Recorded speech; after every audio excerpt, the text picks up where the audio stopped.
नमस्कार, आज की बात में आपका स्वागत है। आज मैं कई दिन विदेश में रहने के बाद भारत लौटा और वापस आते जो कुछ देखा वो बहुत परेशान करने वाला है। असली छात्र पेपर लीक को लेकर परेशान हैं, प्रोटेस्ट कर रहे हैं, धरने पर बैठे हैं और नेता उनके आंदोलन को हाईजैक करने में लगे हैं। अब से थोड़ी देर पहले राहुल गांधी सड़कों पर उतरे, उनके साथ पार्लियामेंट के मेंबर्स हैं। जिन सवालों पर संसद में चर्चा होनी चाहिए, एमपीज उन पर प्रोटेस्ट करने के लिए गांधी स्मृति में बैठे। राहुल गांधी अपना एक अलग मोर्चा खोलना चाहते हैं। छात्रों का मोर्चा जंतर मंतर पर है, उनके साथ मेनली लेफ्ट पार्टीज और आम आदमी पार्टी का सपोर्ट है। अब पेपर लीक के मुद्दे पर दो फ्रंट खुल गए हैं। मैं आपको दोनों की तस्वीरें दिखाऊंगा। जहां तक सरकार का सवाल है तो आज प्रधानमंत्री नरेंद्र मोदी ने कहा है कि युवाओं के भविष्य के साथ खिलवाड़ करने वालों को बख्शा नहीं जाएगा। पेपर लीक के मामले फास्ट ट्रैक कोर्ट में चलेंगे, जिससे दोषियों को जल्दी से जल्दी और सख्त से सख्त सजा मिले। सरकार ने 4 बार आंदोलन कर रहे स्टूडेंट से बातचीत की पेशकश की है, लेकिन कॉकरोच जनता पार्टी के नेताओं ने सरकार के ऑफर को ठुकरा दिया है। सरकार पार्लियामेंट में भी चर्चा के लिए तैयार है, लेकिन अब विरोधी दलों ने कह दिया कि पहले शिक्षा मंत्री धर्मेंद्र प्रधान का इस्तीफा हो, उसके बाद ही पार्लियामेंट में चर्चा हो सकती है। यानी संसद से लेकर सड़क तक डेडलॉक बना हुआ है। सवाल यह है, अगर सरकार बातचीत के जरिए रास्ता निकालना चाहती है तो जेपी नड्डा और जितेंद्र सिंह धरने पर बैठे स्टूडेंट्स के पास क्यों नहीं जाते? जब सरकार तैयार है तो पार्लियामेंट में हंगामा क्यों हो रहा है? छात्रों के प्रोटेस्ट के दौरान हिंसा क्यों हुई? पुलिस पर हमला करने वाले कौन हैं? कितने पुलिस अफसर घायल हैं? कितने छात्रों को चोटें आई हैं? क्या छात्रों के धरने में कुछ एंटी सोशल एलिमेंट्स घुस गए हैं? और अब आंदोलन किस दिशा में जा रहा है? इन सारे सवालों पर चर्चा करेंगे आज की बात में। शुरुआत करते हैं इस वक्त की ताजा तस्वीरों से। इस वक्त गांधी स्मृति के आसपास काफी हलचल है, क्योंकि आज राहुल गांधी ने पेपर लीक के खिलाफ प्रोटेस्ट के लिए गांधी स्मृति को चुना। राहुल गांधी प्रियंका गांधी के साथ, विपक्ष के तमाम सांसदों के साथ गांधी स्मृति पहुंचे, सरकार के खिलाफ नारेबाजी की और कुछ देर रुकने के बाद वहां से निकल गए। असल में आज पार्लियामेंट में कार्रवाई स्थगित हो गई। उसके बाद कांग्रेस के नेताओं ने सरकार के खिलाफ प्रोटेस्ट के लिए अपनी अलग रणनीति तैयार की। शाम 6 बजे विपक्ष की सारी पार्टियों के सांसदों को राहुल गांधी के घर पहुंचने के लिए कहा गया। कांग्रेस के अलावा left, Samajwadi party, RJD, Mamata Banerjee की टीएमसी, शरद पवार की एनसीपी, उद्धव ठाकरे की शिवसेना और इंडियन यूनियन मुस्लिम लीग के सांसद राहुल गांधी के घर पर इकट्ठा हुए। वहां पर पहले से बसों का इंतजाम किया गया था। पुलिस को विपक्ष के प्लान की जानकारी मिली तो तुरंत राहुल गांधी के घर के बाहर भारी फोर्स तैनात कर दी गई। चूंकि राहुल गांधी 2 दिन पहले इसी तरह अचानक प्रधानमंत्री आवास के बाहर बैठ गए थे, देर रात तक हंगामा किया था, इसलिए आज पुलिस अलर्ट थी। आज राहुल गांधी का प्लान इंडिया गेट जाने का था। जैसे ही राहुल गांधी और प्रियंका गांधी के अलावा अरविंद सावंत, सुप्रिया सुले, महुआ मोइत्रा, सौगत रॉय, जॉन ब्रिटस, रामजी लाल सुमन, मीसा भारती और संजय यादव समेत तमाम सांसद बसों में बैठे तो पुलिस ने बसों को आगे बढ़ने से रोक दिया। इंडिया गेट पर जाने की परमिशन देने से इनकार कर दिया। हालांकि बातचीत के बाद पुलिस ने एमपीज को 30 जनवरी मार्ग पर गांधी स्मृति जाने की परमिशन दे दी। राहुल गांधी ने कहा उनके इस मार्च का मकसद जंतर मंतर पर धरना देने वालों के साथ सपोर्ट जताना है। ये मैसेज देना है कि पूरा विपक्ष छात्रों के साथ है। Our leader Mahatma Gandhi was assassinated over here. Today, the Modi government is assassinating democracy in India, is brutalizing students, is beating students. The opposition is not going to accept this. We are with the students, and Mr. Narendra Modi has to remove. How long you continue here? He has to remove the education minister, and he has to apologize.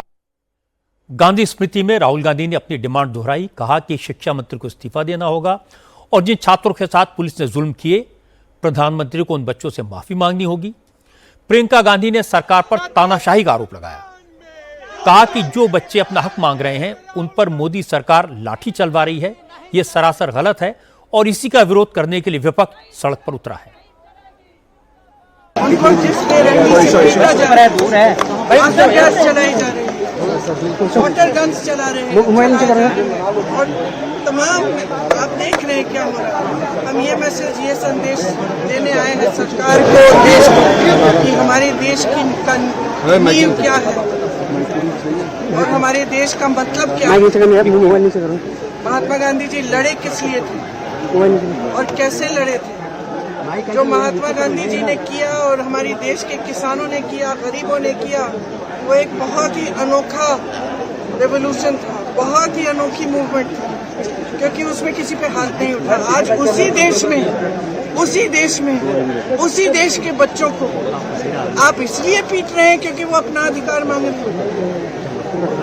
तो हम सबको दिख रहा है कि कितना गलत हो रहा है और हमारे देश के लोकतंत्र को, जिसके लिए गांधी जी शहीद हुए, जिसके लिए तमाम लोग शहीद हुए, और गांधी जी जैसे तमाम किसान हैं जिन्होंने इस देश की आजादी की लड़ाई लड़ी, और आज हम इसी देश में अपने ही बच्चों को मार रहे हैं। आज हम इसी देश में वो लोकतंत्र खत्म करने जा रहे हैं जिसके लिए ये लोग लड़े, जिसके लिए ये लोग शहीद हुए, जिसके लिए ये लोग शहीद होते हैं, जो ये वर्दी पहने, जो आपकी सरहद पे खड़े रहते हैं। किस लिए? ताकि इनके बच्चों को पीटा जाए। क्यों? क्योंकि अपने एग्जाम्स के लिए अपनी परीक्षा में पेपर लीक हो रहा है, उसके लिए वो अपना अधिकार मांग रहे हैं कि न्याय मांग रहे हैं। राहुल गांधी सारे एमपीज को साथ लेकर गांधी स्मृति क्यों गए, इसे भी समझने की जरूरत है। असल में राहुल गांधी पेपर लीक के मामले में अपना अलग जंतर मंतर चलाना चाहते हैं। वो कॉकरोच जनता पार्टी के आंदोलन में शामिल नहीं होना चाहते, क्योंकि उन्हें शक है कि सीजेपी को आम आदमी पार्टी ने खड़ा किया है, ताकि पेपर लीक के खिलाफ आवाज उठाने का क्रेडिट राहुल गांधी को न मिले। शक सिर्फ राहुल गांधी को नहीं है, केजरीवाल को भी है। इसलिए केजरीवाल जंतर मंतर के आंदोलन को सपोर्ट कर रहे हैं। केजरीवाल को शक है कि राहुल गांधी को प्रधानमंत्री के घर के बाहर धरना देने दिया गया, सरकार ने उनकी मदद की ताकि छात्रों के आंदोलन का क्रेडिट आम आदमी पार्टी को न मिल जाए। शक अखिलेश यादव को भी है। कल ही अखिलेश यादव ने पार्लियामेंट में कह दिया था कि कांग्रेस और बीजेपी में डील हो गई है, इसलिए कांग्रेस को संसद में बोलने का मौका दिया और उन्हें नहीं मिला। अब पेपर लीक के मामले में दो मोर्चे खुल गए हैं, क्योंकि सबको एक दूसरे पर शक है। राहुल गांधी पेपर लीक का आंदोलन अपने हाथ में रखना चाहते हैं, इसलिए वह थोड़े दिन में एक नया विकल्प तलाशते हैं। ऐसे अविश्वास के वातावरण में कोई सॉल्यूशन निकालना किसी के लिए भी मुश्किल होगा। हालांकि सरकार की तरफ से आज हेल्थ मिनिस्टर जेपी नड्डा और प्रधानमंत्री कार्यालय में राज्य मंत्री डॉक्टर जितेंद्र सिंह ने आंदोलन कर रहे नौजवानों को एक बार फिर से बातचीत का ऑफर दिया। दोनों मंत्रियों ने कहा कि युवाओं के इश्यूज को लेकर सरकार गंभीर है, सीरियस है, उनकी बातें सुनकर समाधान निकालने के लिए कमिटेड है, लेकिन इसके लिए जरूरी है कि प्रदर्शनकारी छात्र संवाद करें, डायलॉग करें, सरकार से बात करें। रास्ता बातचीत से ही निकलेगा। सरकार खुले दिल से प्रदर्शन करने वालों से बात करना चाहती है। जितेंद्र सिंह ने कहा कि सीजेपी के प्रतिनिधि चाहे तो जेपी नड्डा के घर आ सकते हैं। अगर मंत्री के घर आने पर एतराज है तो हेल्थ मिनिस्ट्री के ऑफिस में बात हो सकती है। कल दोपहर से लेकर के आज दोपहर तक 4 मर्तबा हमारी ओर से औपचारिक तौर पर ऑफर जा चुका है, पेशकश जा चुकी है इन छात्र बंधुओं से, इनके प्रतिनिधियों से बातचीत करने के लिए, चर्चा करने के लिए। जहां भी आप कहें, चाहे आप रेजिडेंस पर कहें नड्डा जी की, तो वहां भी चर्चा हो सकती है। अगर आप कहें ऑफिस में, तो ऑफिस में भी हो सकती है। जैसे मैंने कहा, हमारे लिए ये कोई प्रतिष्ठा का विषय नहीं है। चर्चा के लिए हम हर समय तैयार हैं, सरकार के दरवाजे खुले हैं। This is a standing invitation to all our youth friends. आप किसी समय भी, कभी भी चर्चा करना चाहे, आपकी सुविधा अनुसार हम चर्चा के लिए तैयार हैं। प्रत्येक विषय को लेकर के, आंदोलन के विषय को लेकर के और उसके साथ साथ जुड़े अन्य विषयों को लेकर के भी चर्चा के लिए सरकार तैयार रहेगी। और जितना समय चर्चा के लिए लाजिम होगा उतना हम देने को भी तैयार हैं। आपके साथ चर्चा में देश के स्वास्थ्य मंत्री और वरिष्ठ नेता श्री जेपी नड्डा जी रहेंगे, उनके हमरा, उनके संग मैं भी रहूंगा। और धीरे धीरे हम इसी चर्चा के माध्यम से समाधान की ओर बढ़ सकते हैं। डॉक्टर जितेंद्र सिंह के बाद हेल्थ मिनिस्टर जेपी नड्डा ने भी बातचीत का ऑफर दोहराया। हाँ, हम तैयार हैं। सर कहाँ पे मुलाकात आपको लगता है, कहीं भी कोई भी लोकेशन पे? हमारे रेजिडेंस में आए या फिर हमारे ऑफिशियल ऑफिस में जो हमारे मंत्रालय। सो जो ऑफिशियल है सर वहां पर आने की ना, ठीक। हालांकि जंतर मंतर पर धरने की अगुवाई कर रही कॉकरोच जनता पार्टी ने सरकार का बातचीत का प्रस्ताव ठुकरा दिया। सीजेपी की तरफ से कहा गया कि सबसे पहले तो शिक्षा मंत्री धर्मेंद्र प्रधान का इस्तीफा हो, उसके बाद ही बात होगी। और सीजेपी का डेलीगेशन बातचीत के लिए सरकार के दरवाजे पर नहीं जाएगा। सरकार के मंत्री या तो जंतर मंतर आए या फिर किसी न्यूट्रल जगह पर बात हो। अगर जितेंद्र जी ने बोला कि कहीं भी बात हो सकती है तो फिर हम लोगों ने ऑलरेडी सजेस्ट कर दिया जंतर मंतर आ जाइए, या तो कोई न्यूट्रल एवेन्यू न्यूट्रल प्लेस आ जाए, जैसे कॉन्स्टिट्यूशन क्लब ऑफ इंडिया है, वहाँ पे मिल लेंगे। कॉन्टेक्ट किया गया आपको? अभी तक तो नहीं आया है कुछ मैसेज। सरकार को ये सब नाटक रचने से अच्छा उनको सोचना चाहिए कि यहाँ पे इतने सारे प्रदर्शनकारी धूप में बारिश में खड़े हैं, लाखों की संख्या में खड़े हैं एंड खड़े ही रहेंगे एंड ये संख्या बढ़ती जाएगी। सरकार को एक तरह से थोड़ा ये नाटक, सारे फोटो ऑप्स, ये मीडिया को बोलना कि आप चलाओ ये चीज चलाओ कि हम लोग रीच आउट कर रहे हैं, ये सब में एनर्जी ना डाल के वो हमसे डायरेक्टली संपर्क करे एंड सीधा बात करे कि कहाँ आना है, कब मिलना है एंड कितने टाइम के लिए मिलना है। हमें चाहिए अकाउंटेबिलिटी और जवाबदेही एंड धर्मेंद्र प्रधान का इस्तीफे से कम हम लोग बातचीत नहीं करेंगे। बातचीत का प्रस्ताव ठुकराने के बाद सीजेपी की तरफ से पेपर लीक के खिलाफ कल देश भर में प्रदर्शन की कॉल दी गई।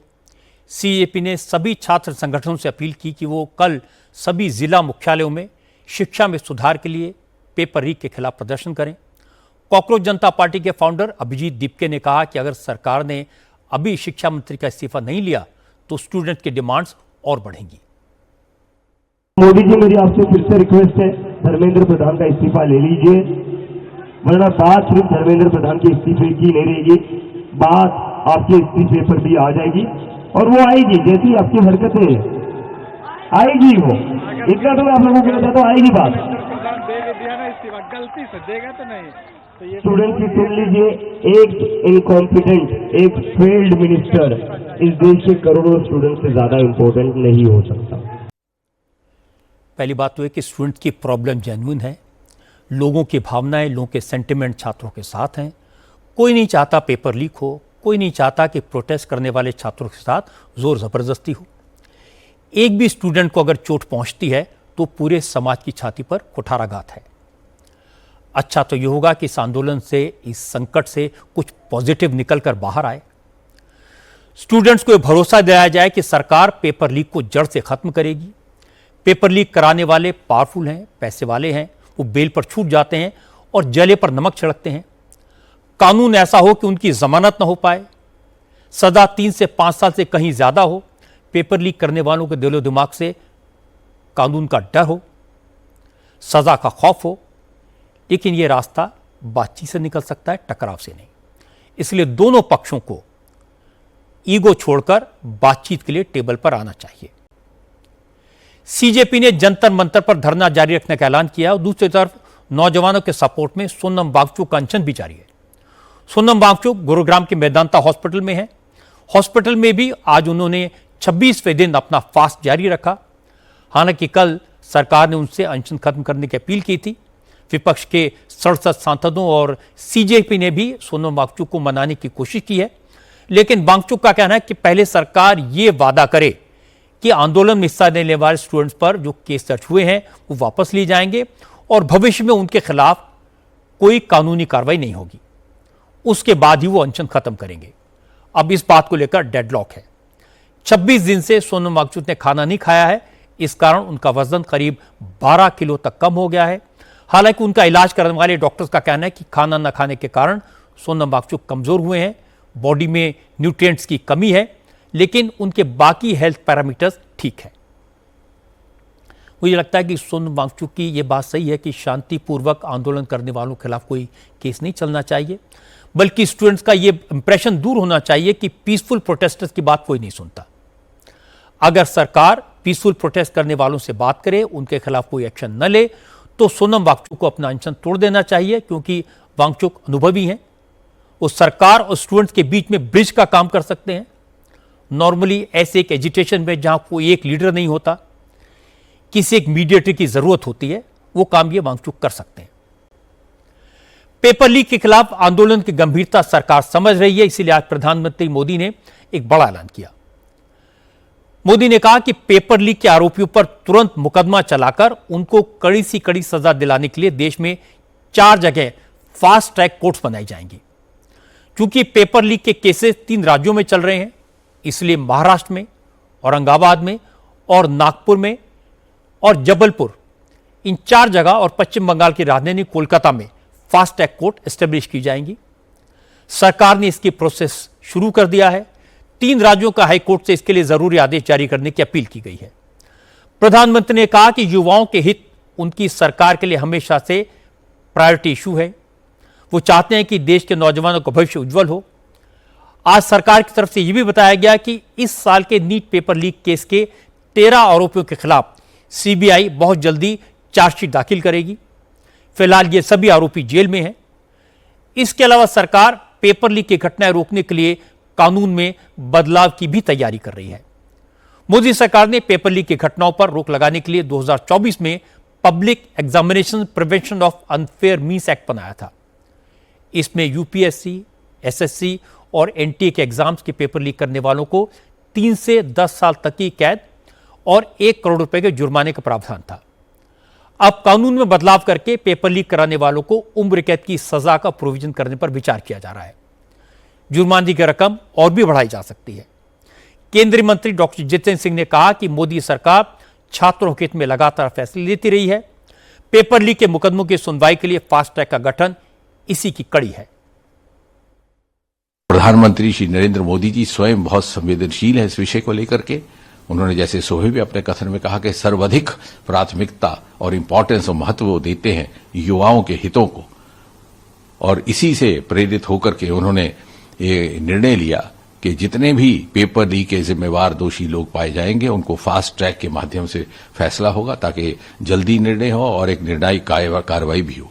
And this is a part of the series of continuous steps being taken by the government for the safeguard of the welfare of the interest of the students. Paper leak रोकने के लिए कानून कैसा हो, अगर cases fast track court में चलेंगे तो क्या वाकई इससे कोई फायदा होगा, ये समझने के लिए दुनिया के सबसे renowned lawyer, farmer solicitor general Harish Salve के पास चलते हैं। हरीश साल्वे इस वक्त लंदन में हैं, हमारे साथ जुड़े हैं। हरीश जी, बहुत बहुत स्वागत है आपका। पेपर लीक को लेकर मैं आपसे बात करना चाहता हूं। जो पेपर लीक करवाते हैं वो बहुत पैसे वाले होते हैं, पावरफुल होते हैं, बेल पर छूट जाते हैं, सजा से बच जाते हैं, तो इसका क्या इलाज है आपकी नजर में? देखो राजा, मैं तो आज अब तो खैर पिछले 8-10 साल से इंडिया में रेगुलर प्रैक्टिस में नहीं हूं, पर जब से ये कॉलेज का मामला शुरू हुआ, TMFI की जजमेंट आई सुप्रीम कोर्ट की 2002 में, उसके बाद लगातार फैसले आए सुप्रीम कोर्ट के, जिसके कारण ये नीट का कॉन्सेप्ट बना। और इंडिया में कम्पिटिटिव एग्जाम्स हर नागरिक को, हर इंडियन विद्यार्थी को, हर भारत के विद्यार्थी को इक्वल चांस मिले, बराबर मौका मिले बेस्ट इंस्टीट्यूशंस में भर्ती होने का, भले मेडिसिन के हों, इंजीनियरिंग के हों, टेक्नोलॉजी के हों। इसलिए ये ऑल इंडिया एग्जाम्स शुरू हुए। अब इसमें एक पहले यही प्रॉब्लम आया, और आपको याद होगा एक ज़माने में एक स्टेट के चीफ मिनिस्टर ने कहा था, मैं नाम नहीं लेना चाहता, कि भाई इन्विजिलेटर्स हमारे बच्चों को ज़रा प्रोत्साहित करो कि उनको अच्छे नंबर हैं। दूसरे स्टेट में चीटिंग के खिलाफ कानून आया था, तो कोई मुख्यमंत्री बने थे इस प्रॉमिस पे कि मैं आते साथ 24 घंटे में वो चीटिंग का लॉ ही ख़त्म कर दूंगा। तो ये भी हम दिन देख चुके हैं। एक याचिका आई थी सुप्रीम कोर्ट में, मुझे अब माननी, अल्टीमेटली फैसला क्या हुआ, 2-3 स्टेट, मेरे ख्याल से महाराष्ट्र एक थी, एक तमिलनाडु थी, जिन्होंने सुप्रीम कोर्ट में ये कहा कि भाई हमको ये नेशनल एग्ज़ाम से अलग करिए, क्योंकि आप देखिए हमारी यूनिवर्सिटीज़ किसी से कम नहीं, पर लगातार अगर रिजल्ट के एनालिसिस करो तो हमारे बच्चे इनमें नीचे आ रहे हैं और दूसरी यूनिवर्सिटीज़ के ऊपर जा रहे हैं। तो इस पे एक सवाल खड़ा हुआ था कि जो सेंटर्स होते हैं एजुकेशन, जहाँ ये एग्ज़ाम होते हैं, शुरू तो हुआ था कि दिल्ली में होंगे, फिर सब ने कहा ये मुमकिन नहीं कि बच्चे पूरे भारत से दिल्ली में आए एग्जाम देने वगैरह। अब ये सब मुद्दे हैं, इसका कोई आज तक स्ट्रक्चरल सॉल्यूशन हमने निकाला नहीं है। एक स्ट्रक्चरल सॉल्यूशन के मेरे हिसाब से 3 भाग होंगे। पहला तो भाग ये होगा कि एक इंडिपेंडेंट सरकार से हट के, न राज्य सरकार न केंद्र सरकार, सरकारों से हट के एक ओवरसाइट बॉडी बनानी चाहिए। ओवरसाइट कमेटी का हो बॉडी बनाओ, जिसका ये जुम्मा होगा, जैसे यूपीएससी एग्जाम्स करती है वैसे उसका जुम्मा होगा एंट्रेंस टेस्ट्स कराना, और वो बॉडी ओवरसाइट बॉडी होगी। भले अगर इंस्टीट्यूशनल एंट्रेंस टेस्ट हो, जैसे आईआईटीज में हम कराते हैं, या ऑल इंडिया इंस्टीट्यूट जैसे ये एनईटी का एग्जाम हो, या बाकी प्राइवेट उसका। दूसरा उनका ओवरसाइट होगा शुरुआत से पेपर सेटिंग, पेपर्स का course setting, valuation, conduct of examination, और ये बहुत एक मैं संवेदनशील मुद्दे पे आ रहा हूं, वेन्यूज और इन्विजिलेशन, ये भी निष्पक्ष होना चाहिए।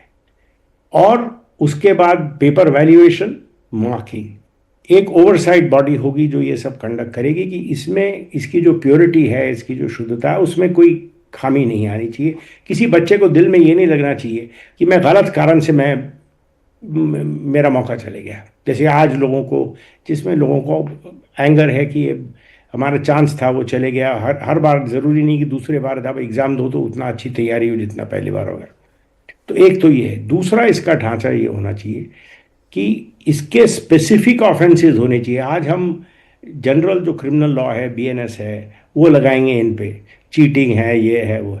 इसका जैसे इलेक्टोरल ऑफेंसेस होता है, वैसे इसको स्पेसिफिकली एग्जामिनेशन रिलेटेड ऑफेंसेस, ये जुर्म ही अलग होएगा कि जिसने पेपर लीक कराया वो उसमें क्राइम होगा, उसमें क्या एक्शंस होते हैं जरा स्टडी करके, वो स्पेसिफिक क्राइम्स होने चाहिए। और इसका मिनिमम सेंटेंस 5, मैक्सिमम सेंटेंस 10 साल ये होना चाहिए। स्पेशल कोर्ट में जैसे सीबीआई के केस जाते हैं, और पब्लिक प्रोसिक्यूटर को बिना सुने किसी को बेल नहीं मिलनी चाहिए। तो इस किस्म का ये है कानून है। ये भी इतना आज मामला इम्पोर्टेंट हो गया है कि इसके लिए भी ऐसा कानून। और तीसरा चीज़ ये होना चाहिए, ये जितने हमारी टीचिंग शॉप्स हैं, जो ये कोचिंग इंस्टीट्यूट हम कहते हैं, इनका पूंजीकरण होना चाहिए, इनका रजिस्ट्रेशन होना चाहिए, पूरी ट्रांसपेरेंसी होनी चाहिए, कौन है इसमें पार्टनर्स, कौन चला रहे हैं, और इनका रेगुलर ऑडिट होना चाहिए, हर 3 महीने इनकी रिपोर्ट आनी चाहिए, ये कितनी फीस ले रहे हैं ये पब्लिक में डिस्क्लोज होनी चाहिए। और इसके बाद इन लोगों को स्पेशल फाइन और स्पेशल प्रोविजन होने चाहिए कि अगर कोई कोचिंग सेंटर वाला पकड़ा गया पेपर लीक में, तो उसको 5 नहीं, उसको 10 साल की सज़ा होगी। तो इस किस्म के अगर हम कानून बनाएं तो हमारे बच्चों को आश्वासन होगा कि भाई एक मुद्दा आया, वो आज उबाल पे है, तो उसके लड़ झगड़ के इसमें कोई फ़ायदा होने वाला नहीं है। सरकार निकालो, एक मंत्री बने, एक मंत्री नहीं बने, ये तो ईगो प्रॉब्लम्स हैं, पॉलिटिशियंस के चलते रहते हैं। पर बच्चों का इसमें कोई फ़ायदा नहीं होगा। बच्चों का फ़ायदा ये होगा कि अगर हम एक ऐसा सिस्टम बनाएं जिसमें ये जो हुआ है ये अगले बार ना हो पाए। जो फास्ट ट्रैक कोर्ट की बात प्रधानमंत्री ने कही है, उसका कुछ फ़ायदा होगा? फास्ट ट्रैक कोर्ट का ये फ़ायदा होगा कि जो भी आज क्रिमिनल केसेस पेंडिंग है, वो ऐसा नहीं कि 5 साल में हो, वो 6 महीने में ख़त्म हो जाए। तो उसका ये तो एडवांटेज होगा। पर मैं ये भी आज देख रहा हूँ, आज कुछ रिपोर्ट्स आई, जो एग्जिस्टिंग कानून है, जो आज के कानून है, वो जनरल क्रिमिनल लॉज हैं बीएनएस में। ये जो एग्जामिनेशन रिलेटेड है, पेपर लीक करना एक क्राइम होना चाहिए, उसमें कोई भी कोलैबोरेशन होना, उसमें कंस्पिरेसी होना, वो भी अलग से क्राइम होना चाहिए। और इस किस्म के जो होता है, जो भले टीचर हो, पेपर सेटर हो, या जो हैंडलर हो, जो प्रिंटर हो, जो भी हो, जितना भी छोटा उसका रोल हो, इसमें 5 से 10 साल की सज़ा होनी चाहिए। लोगों को पता होना चाहिए कि ये बच्चों की ज़िंदगी से खेल रही है। ये आपकी बात बिल्कुल सही है। जो पेपर लीक से भरोसा उठाया ना, वो इसलिए उठाया क्योंकि जिसने पेपर लीक किया पकड़ा, उसको बेल मिल गई। 25 में 24 लोगों को बेल मिल गई, कोर्ट ने बेल दे दिया, फिर सज़ा नहीं दिला सके, उनके खिलाफ सबूत नहीं मिले। तो क्या वाकई में ऐसा कानून हो सकता है जो इन सब चीज़ों को रोक सके? देखिए, आज ऑफेंस क्या है, आज जो आप जुर्म उनको किस ऑफेंस के लिए पकड़ा है? जो जनरल लॉ में ऑफेंस है, cheating, interfering with public service. ये जनरल कानून है, ये जनरल कानून उन पे लगेंगे, इसमें जनरली बेल मिल जाती है, तो उनको भी बेल मिल रही है। ये जो कानून का ढांचा बनेगा इसमें ये भी होना चाहिए कि बेल तब मिलेगी, आप हायर स्टैंडर्ड कर दीजिए कि बेल तब मिलेगी जब, जैसे पीएमएलए में है कि आपको ये दिखाना पड़ेगा कि आपके खिलाफ कोई केस नहीं, क्योंकि आप वापस, और दूसरा ये होना चाहिए जिसके खिलाफ केस रजिस्टर हुआ अगर वो बाइज्जत बरी नहीं हो, उम्र भर वो आदमी को किसी एग्जाम और एजुकेशन रिलेटेड इंस्टीट्यूशन से और एक्टिविटी से बर्खास्त होना चाहिए। हाँ, तो कानून का थोड़ा खौफ हो, लेकिन अब क्या करें, जिन एमपीज को कानून बनाना है वो तो पार्लियामेंट बहस करने को तैयार ही नहीं है, पार्लियामेंट चलती नहीं है, वो कभी पीएम के घर के बाहर धरना देते हैं, कभी बस में बैठ के चले जाते हैं, तो पार्लियामेंट कैसे कानून बनाएगी? देखिए, पार्लियामेंट में ये, मैं तो ये कह रहा हूँ, ये ऐसा है, इसको अगर शांत करना हो एक तरीका ये है, सरकार ऑर्डिनेंस ले आए, तो बच्चों को ये तो दिखे ना कि भाई सरकार सीरियस है। ऑर्डिनेंस ले आए, 6 महीने तक रहेगी, इनको कहें कि भैया आइए पार्लियामेंट में इस पर बहस करिए, आप अपने सुझाव दीजिए, क्योंकि ये जो प्रॉब्लम है ये इसमें पार्टीसन प्रॉब्लम नहीं है, ये कोई पॉलिटिकल पार्टीज में डिवाइड नहीं है, कोई इसमें पॉलिटिकल आइडियोलॉजिकल इशू नहीं है। आइडियोलॉजी तो सबकी एक है कि बच्चों के लिए जितनी सुरक्षा दे सके उतनी देना चाहिए, तो ऑर्डिनेंस में निकाल दें कानून, आए इनको 6 महीने के अंदर इनको कहें आइए पार्लियामेंट में बैठिए, आप उनमें सुझाव दीजिए, आप चाहिए तो उसको सिलेक्ट कमेटी में भेजना चाहते हैं सिलेक्ट कमेटी में भेज दीजिए, उनका सुझाव आ जाएगा, वो स्टेक होल्डर्स को सुनेंगे, 3 महीने के अंदर वो सब प्रोसेस खत्म हो जाएगा, 6 महीने के अंदर इसका कानून बन जाएगा। आज एमके स्टालिन ने एक आर्टिकल लिखा है जिसमें उन्होंने कहा कि अमेरिका में, कनाडा में, ऑस्ट्रेलिया में, जर्मनी में वहाँ नीट जैसा कोई नेशन वाइड एग्जाम नहीं होता, वहाँ जो स्कूल की परफॉर्मेंस है, इवैल्यूएशन है, उसके आधार पर एडमिशन मिल जाता है। तो क्या ऐसा सिस्टम हमारे लिए बेहतर हो सकता है? ये बड़ा एक सेंसिटिव इशू है, आपने रेस किया है तो मैं इसका जवाब देना चाहता हूँ। मेरे ख्याल से, मेरे रिकलेक्शन से, अब कई साल हो गए, तमिलनाडु स्टेट ने ये पक्ष रखा था सुप्रीम कोर्ट में कि ये हमको नीट से छुटकारा दीजिए, क्योंकि इसमें हमारे स्टूडेंट्स नीचे हो रहे हैं, और एक प्रॉब्लम है, अगर आप स्टैटिस्टिक देखो तो प्रॉब्लम है इसमें। तो नीट का सुप्रीम कोर्ट ने किस लिए कहा था, और जिसको कहते हैं ना ये सॉल्यूशन है, वो सॉल्यूशन में भी एक प्रॉब्लम है। सुप्रीम कोर्ट ने कहा था कि आप अगर स्कूल बेसिस पे जाओगे तो हमारे स्कूल्स के स्टैंडर्ड नहीं है, हर स्टेट में स्टेट बोर्ड का स्टैंडर्ड इक्वल नहीं है, अब एजुकेशन स्टेट सब्जेक्ट है, तो उसको आप इक्वेट नहीं कर सकते। एक स्कूल बोर्ड में 100 में से 90% आना और दूसरे बोर्ड में 100 में से 90% आना का मतलब ये नहीं कि आपको दोनों का इंटेलेक्चुअल कैलिबर एक है। तो इसलिए सुप्रीम कोर्ट ने ये कहा था कि आप एक नेशनल एग्जामिनेशन करिए। ये भी एक पॉसिबिलिटी है कि आप फिर इसको कर दीजिए तो हर स्टेट अपने स्टेट के बेसिस पे देगा, पर सुप्रीम कोर्ट ने कहा नहीं, क्योंकि ये ऑल इंडिया इंस्टीट्यूशंस हैं, ये बड़े बड़े प्राइवेट कॉलेज भी बड़े बड़े ऑल इंडिया इंस्टीट्यूशंस हैं, तो उसको ऑल इंडिया फ्लेवर देने के लिए एक ये नीट किया था। तो ये सॉल्यूशन आउट ऑफ हैंड नहीं कर सकते, और इनका कहना सही है, पर बाकी देशों में ये प्रॉब्लम नहीं है जो इंडिया में है, इतने ज़्यादा स्टूडेंट्स और इतने कम इंस्टीट्यूशंस। आप हालांकि लंदन में बैठे हैं, सारी सिचुएशन नज़र रखते हैं, तो आज की जो सिचुएशन है जिसमें प्रोटेस्ट चल रहा है, स्टूडेंट जंतर मंतर पर बैठे हैं, आप क्या सरकार को सुझाव देंगे? देखिए, इसके 3 पहलू अलग हैं। पहला तो है जो जंतर मंतर में चल रहा है उसका कितना स्टूडेंट से लेना देना है और कितना पॉलिटिक्स से लेना देना है, ये आप मेरे से ज़्यादा जानते हैं, और आप वहाँ दिल्ली में हैं, आपको पता है ग्राउंड पे क्या चल रहा है। और ठीक है, जब भी ऐसी कोई सिगड़ी जलती है तो पॉलिटिशियंस अपना रोटी सेकने आ जाते हैं। किसी ने कहा कि तो पार्लियामेंट को ही उखाड़ के फेंक देना चाहिए, अब सड़क पे फैसले होने चाहिए, तो ठीक है, लोगों के अलग अलग विचारधारा होती है। भारत में 1977 में हमने देख लिया, 1976-77 में, कि इंडियंस डेमोक्रेसी से हटने वाले नहीं हैं। तो ये उन लोगों की जो ये एक मनोकामना है कि ये सब हट जाए और हम सड़क के थ्रू पावर में आ जाए, ये नहीं चलने वाला। दूसरा तो एक प्रॉब्लम वो है, दूसरा भाई पुलिस में एट्रॉसिटीज़ हुई हैं, ये हुई है, तो हर बार ये प्रॉब्लम आता है। जब वकील स्ट्राइक पे गए थे, मुझे याद है मैं सॉलिसिटर जनरल था तब ये एलिगेशन आया था। जब बाबा रामदेव का तब चिदम्बरम साहब होम मिनिस्टर थे, जब बाबा रामदेव का वो आंदोलन चल रहा था तब ये झगड़ा हुआ था, जब केजरीवाल जी के साथ हुआ था तब ये झगड़ा चल रहा था, तब ये हुआ था। तो हर बार ये पुलिस एक्सेसेस, बेचारे पुलिस वाले ही बीच में फंसते हैं, क्योंकि आप जाते हो वहाँ जंतर मंतर में, आप कहते हो उनको पार्लियामेंट में घुसना है, उनको आदेश दिया है कि किसी को आने मत देना, वो बैरियर तोड़ते हैं, तो ये झगड़ा तो होता है। और पीछे से 4 आदमियों ने पत्थर मारा, वहाँ फ्रैकस हो जाता है। तो पुलिस ने सही किया गलत किया, वो एक बिल्कुल अलग पहलू है, ये दोनों अलग हैं। जो आपने कहा कि जो स्टूडेंट्स के खिलाफ एक्शन नहीं लेना चाहिए, मेरे को आज 45 साल के ऊपर हो गए भारत के कोर्ट्स में काम करते हुए, आज तक मैंने किसी प्रोटेस्टर को जेल जाते नहीं देखा। ये हमेशा आपको पता है प्रोटेस्ट क्या होता है, बस में डालो, ले जाओ, पुलिस थाने में एंट्री हो, उसके बाद केस खत्म हो जाता है। हाँ, इसमें से कुछ लोग हैं इस बार जो एक बड़ा संगीन मामला जो सामने आया है फॉरेन इंटरवेंशन का। हाँ, कुछ लोगों पे अगर वो आरोप है कि आपने बाहर से पैसे लेके ये किया, तो उनको माफ़ नहीं कर सकते। तो बाकी लोगों को तो ये जो अगर वांगचुक साहब कह रहे हैं माफ़ करो, कोई कुछ नहीं होने वाला उनको। आज उनके खिलाफ केस है, वो कल सब केस बंद हो जाते हैं। आज तक आपने कभी किसी को राइट में, इस किस्म के प्रोटेस्ट राइट में अरेस्ट भी होते देखा है, बियॉन्ड फॉर्मल अरेस्ट जो होता है कि आपको बोल दिया जी आप अभी अरेस्ट में हो। कोई जेल में है, आज कोई स्टूडेंट जेल में नहीं है और होगा भी नहीं।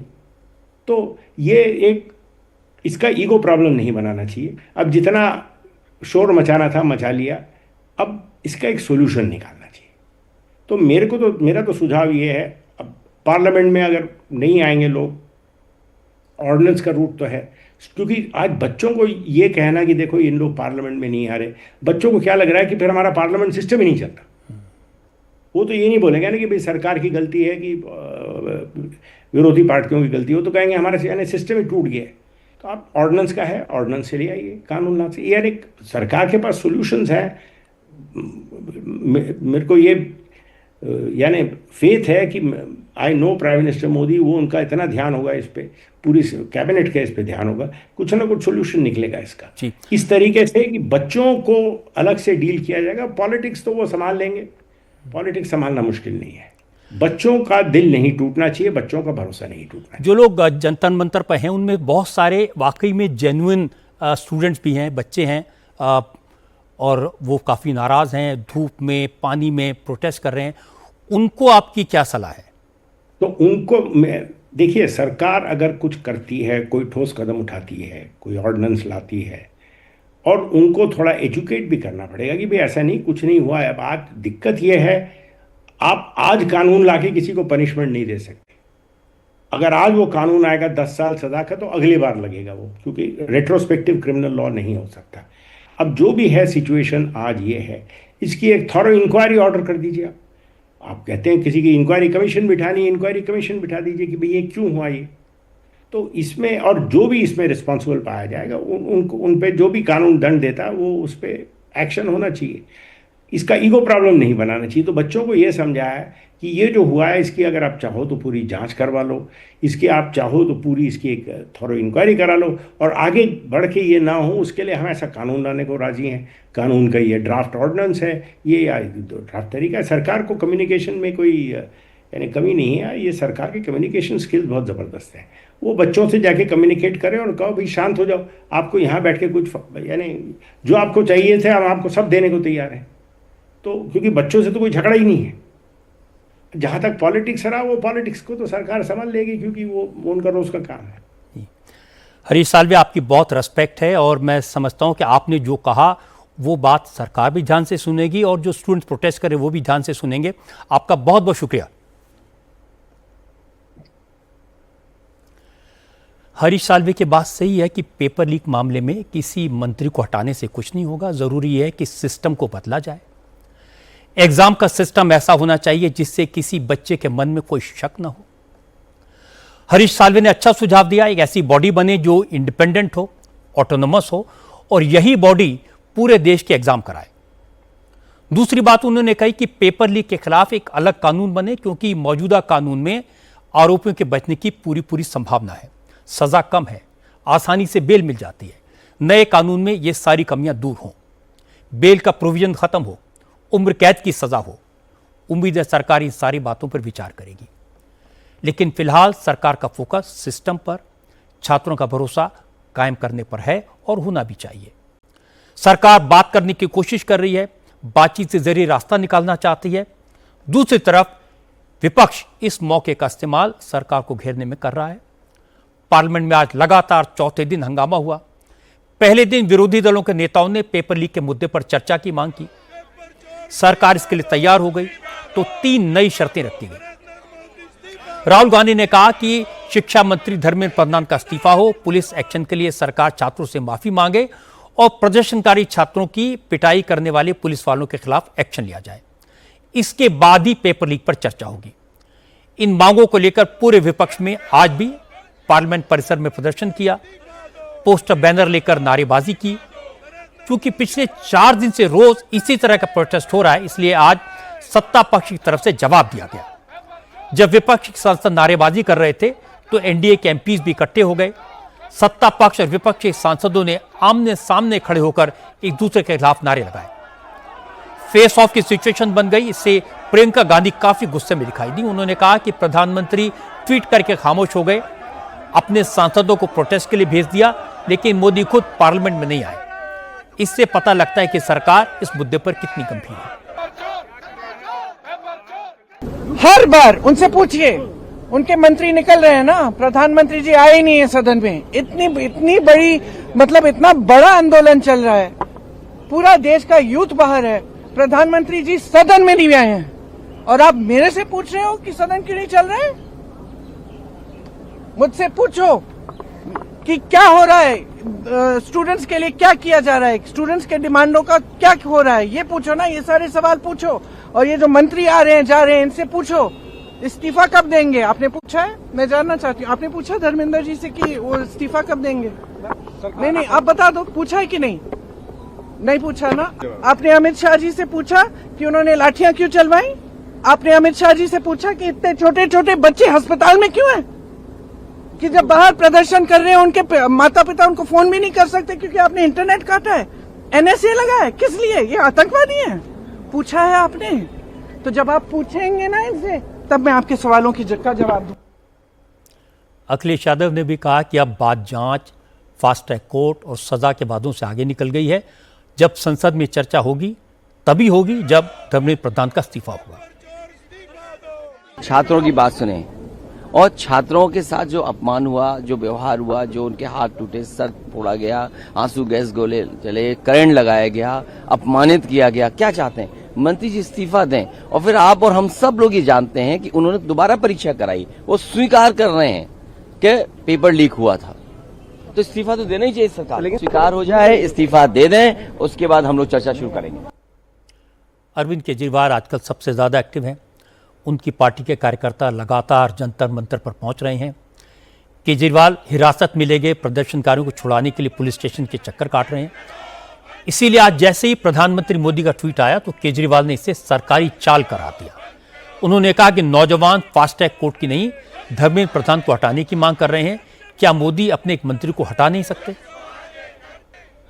पर प्रधानमंत्री जी, ये तो बच्चों ने मांगा ही नहीं था, ये तो डिमांड ही नहीं थी। ये तो ऐसे लग रहा है जैसे आप बच्चों को बेवकूफ बना रहे हो। फास्ट ट्रैक कोर्ट तो इस देश में बहुत बने हुए हैं, रेप केसेस के लिए बने हुए हैं, पॉक्सो के लिए बने हुए हैं और किस्म के मुद्दों के ऊपर फास्ट ट्रैक कोर्ट बने हुए हैं। उनमें तो सुनवाई होती नहीं है। कई फास्ट ट्रैक कोर्ट्स में तो और ज्यादा टाइम लगता है, जो नॉर्मल कोर्ट्स में लगता है उससे भी ज्यादा। तो ऐसे लग रहा है जैसे अभी भी आप लीपापोती करने की कोशिश कर रहे हो, अभी भी आप धर्मेंद्र प्रधान को बचाने की पूरी कोशिश कर रहे हो। पूरी दुनिया में कुछ हो जाए आप ट्वीट करते हो, ये बच्चे आपके बच्चे नहीं हैं। थोड़ी सी दया आती है आपको इन बच्चों के लिए जिन पे इतनी बर्बरता से आपने हमला करवाया था। बच्चे कह रहे हैं कि हर साल पेपर लीक होते हैं, हर साल पेपर लीक होते हैं। आपने कोई ऐसा ऐलान नहीं किया कि क्या सिस्टमिक चेंजेस किए जाएंगे जिससे बच्चों को यह भरोसा हो सके कि अगली साल का नीट लीक नहीं होगा। आज आपका ये ट्वीट जो है, ये एक हारे हुए और दिशाहीन पर अहंकारी इंसान का ट्वीट दिखाई दे रहा है। असदुद्दीन ओवैसी ने भी पेपर लीक को लेकर किए गए प्रधानमंत्री मोदी के ट्वीट को दिखावा कहा। ओवैसी ने कहा कि एक तरफ मोदी कह रहे हैं कि वो छात्रों का भविष्य संवारने के लिए हर मुमकिन काम करेंगे, दूसरी तरफ उनकी सरकार ने दिल्ली के पुलिस कमिश्नर को एनएसए लगाने का अधिकार दे दिया। क्या आंदोलन करने वाले नौजवान आतंकवादी हैं? देखिए, प्रधानमंत्री तो एक तरफ ये बात कह रहे हैं और आज उनकी सरकार ने दिल्ली पुलिस कमिश्नर को नेशनल सिक्योरिटी एक्ट के तहत कमिश्नर ऑफ दिल्ली पुलिस को ये पावर दिया है कि वो 12 महीने तक डिटेंशन में बच्चों को रख सकेंगे। अब आप ये बताइए, जंतर मंतर जो प्रोटेस्ट हो रहा है वो नेशनल सिक्योरिटी का थ्रेट है क्या? बताइए। देश का 50% आबादी जो है 25 साल से कम उम्र का है, वो लड़के अपने फ्यूचर के लिए, अच्छा करने के लिए, जिनकी जिंदगी बर्बाद हो गई, वो आकर प्रोटेस्ट कर रहे हैं तो मोदी सरकार बोलती है कि नेशनल सिक्योरिटी का थ्रेट है। आप एनएसए लगाना चाह रहे हैं उनके पर, 1980 का एक्ट जो है, माने 12 महीने उनको दिल्ली पुलिस उनको बगैर अरेस्ट बताए डिटेंशन में रखेगी। क्यों इस तरह की बात करते हैं? एक तरफ तो कुचलने की कोशिश कर रहे हैं आप, और ये जो स्पेशल कोर्ट्स बोल रहे हैं, कई का स्पेशल कोर्ट्स क्या है? ये कुछ नहीं है, सब मजाक है ये। 2000 कब ये हुआ था? यूजीसी नीट एग्जाम हुआ था, एनईटी, उसमें तो सीबीआई ने क्लोजर रिपोर्ट डाल दिया कि उसमें लीक ही नहीं हुआ। क्यों इस तरह करते हैं? आप एक तरफ स्पेशल कोर्ट बोलते हैं, दूसरी तरफ आप एनएसए उन पे लगाना चाहते हैं ताकि 12 महीने उनको डिटेंशन में रख सकें बगैर कोई अरेस्ट दिखाए उनको। कि वो थ्रेट है क्या नेशनल सिक्योरिटी के? ये जो प्रोटेस्ट हो रहा है, कि वो थ्रेट है नेशनल सिक्योरिटी के लिए? बताए सरकार ये। अगर वो नौजवान युवा लड़ रहे हैं, थ्रेट है तो बता दीजिए नेशनल सिक्योरिटी का। तो गलत है बहुत। आप इस तरह अगर उनको इस प्रोटेस्ट को क्वेल करेंगे या दबाएंगे, वो दबने वाला नहीं है। आप कंप्लीटली मिसमैनेज कर रहे हैं इसको, इसकी जिम्मेदारी सरकार पर है। जहां तक एनएसए कानून का सवाल है, आज दिल्ली पुलिस की तरफ से एक जवाब आया है। उन्होंने कहा कि ये एक रूटीन ऑर्डर है जो हर 3 महीने में दिया जाता है, इसका अब चल रहे आंदोलन से कोई लेना देना नहीं है। अब मैं आपको सरकार का पक्ष बताता हूं। वित्त मंत्री निर्मला सीतारमण ने विपक्ष को जवाब दिया है। निर्मला सीतारमण ने छात्रों पर, विपक्ष पर छात्रों को भड़काने, सेंसिटिव इशू पर सियासत करने का इल्जाम लगाया और उन्होंने कहा कि पेपर सेट करने वाले कुछ टीचर्स ने पेपर लीक किया, पुलिस ने सबको अरेस्ट कर लिया, उन्हें सजा दिलाने के लिए फास्ट ट्रैक बनाने का फैसला हो गया, नीट पेपर के फॉर्मेट में बदलाव हो गया, अगले साल से टेस्ट ऑनलाइन होगा। इस मामले में जो हो सकता है सरकार ने कर दिया। खुद प्रधानमंत्री इस मामले में छात्रों को भरोसा दे रहे हैं, लेकिन फिर भी अगर छात्रों को कुछ परेशानियां हैं तो वो सरकार से मिलकर बात करें। ये बच्चों का, विद्यार्थियों का मामला है। इस देश का भविष्य हमारे स्टूडेंट्स का है। इसमें जितनी भी कार्रवाई और अरेस्ट हुई है अभी तक, अरेस्ट जिन्होंने एक्चुअली ये क्राइम कर रखा है कि पेपर लीक करना, पेपर पैसा देकर खरीदना, इन लोगों का अरेस्ट तो सरकार कर दी। अरेस्ट करने के बाद आज माननीय प्रधानमंत्री जी का ही बयान आया है कि फास्ट ट्रैक कोर्ट के द्वारा इन अपराधियों का सख्त कार्रवाई होगी और दंडनीय अपराध है, इसीलिए उनका पनिशमेंट भी होगा। हमारे बच्चों का विषयों में एक्शन होना चाहिए, जल्द से जल्द जस्टिस दिलवाना चाहिए। इसके लिए सरकार कंप्लीट मेहनत और डेडिकेशन के साथ कर रही है। इसके बाद कॉमर्स मिनिस्टर पीयूष गोयल ने कहा कि विपक्ष के नेता छात्रों के नाम पर सियासी रोटियां सेक रहे हैं। जब सरकार चर्चा के लिए तैयार है तो अब विपक्ष भाग क्यों रहा है? आज माननीय प्रधानमंत्री श्री नरेंद्र मोदी जी ने स्पष्ट कर दिया है कि कठोर से कठोर कार्रवाई की जाएगी। जो दोषी हैं ऐसे कारनामों के लिए फास्ट ट्रैक कोर्ट बनाकर सजा दी जाएगी, कड़ी सजा दी जाएगी और कई सारे कदम आगे चलकर इस विषय में सरकार लेगी, जिससे हमारे युवा युवतियों की आशाएं, अपेक्षाएं पूरी की जा सके हमारा कांग्रेस पार्टी और विपक्ष से अनुरोध है कि विषय का राजनीतिकरण ना करें, भागे मत, चर्चा कीजिए। विपक्ष जो चर्चा से भाग रहा है, विपक्ष जो राजनीतिकरण कर रहा है, इसकी घोर निंदा करते हैं। बीजेपी के प्रवक्ता सुधांशु त्रिवेदी ने भी कहा कि जब प्रधानमंत्री ने भरोसा दिया है तो स्टूडेंट्स को भी उनकी बात पर यकीन करना चाहिए। सुधांशु ने कहा कि मोदी सरकार छात्र हितों को लेकर सेंसिटिव है, संवेदनशील है। स्टूडेंट्स को भी विपक्षी के हाथों में खिलौना बनने से बचना चाहिए। राजनीति का कंधा दूसरों का प्रयोग मत करिए, क्योंकि मैं छात्रों से भी कहना चाहूंगा, आप लोगों को बहुत सतर्क रहने की जरूरत है, क्योंकि कुछ अवसरवादी सत्ता लोलुप अराजक तत्व आपके आंदोलन में आकर उसका लाभ उठाने का प्रयास कर रहे हैं। और ये वही चेहरे हैं जो अलग अलग चेहरा बदलकर समय समय पर अपनी राजनीति की रोटियां सेकते हैं, और वही वाक्य, वही शब्द दोबारा उठकर आते हैं जिनका शिक्षा व्यवस्था या नीट से कोई संबंध नहीं है। ये वही लोग हैं, वही चेहरे जो कभी सीएनआरसी के समय, कभी किसान आंदोलन के समय, कभी पहलवान आंदोलन के समय, तो कभी अब। तो मैं कहना चाहूंगा, एक ही चेहरे हैं। छात्रों को बहुत सावधान रहने की आवश्यकता है। सरकार पूरी तरीके से संवेदनशील है। फास्ट ट्रैक कोर्ट का डिसीजन लिया गया है। ये वही चेहरे हैं जो कभी मुसलमान के पीछे, कभी किसान के पीछे, कभी पहलवान के पीछे और कभी नौजवान के पीछे जाते हैं। मगर इससे बहुत सावधान रहने की आवश्यकता है। और पुनः हम विपक्ष से कहना चाहते हैं, सदन में चर्चा करिए, चर्चा करने से मत रोकिए, सदन को मत रोकिए, खुली चर्चा होने दीजिए। और आजकल तो सीधा प्रसारण होता है, जनता को निर्णय करने दीजिए कौन सही है, कौन गलत है, कौन ईमानदारी से प्रतिबद्ध है और कौन राजनीति से पूरी तरीके से ग्रस्त है। इस मुद्दे पर संसद के बाहर ही नहीं, अंदर भी हंगामा हुआ। हंगामे की वजह से आज भी संसद के दोनों सदनों में कोई काम नहीं हुआ। आज लोकसभा की कार्रवाई तो शुरू हुई, लेकिन शुरू होते ही हंगामे के कारण स्थगित हो गई। हंगामा राज्यसभा में भी हुआ, लेकिन शोर शराबे के बीच सदन के नेता जेपी नड्डा, विपक्षी नेता मल्लिकार्जुन खड़गे और संसदीय कार्य मंत्री किरेन रिजिजू ने अपनी अपनी बात कही। किरेन रिजिजू ने कहा कि जब सरकार चर्चा करने के लिए तैयार है तो विपक्ष बार बार अपनी शर्तें क्यों बदल रहा है। सब पार्टी ने ये मांग किया है कि नीट पे चर्चा होना चाहिए।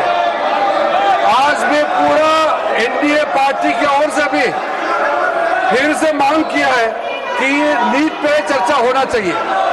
मुझे लगा कल खड़गे जी और बाकी ऑपोजिशन के कुछ नेताओं से मिल करके हमारा उम्मीद थोड़ा सा कायम हुआ था कि चर्चा हो सकता है क्या आज।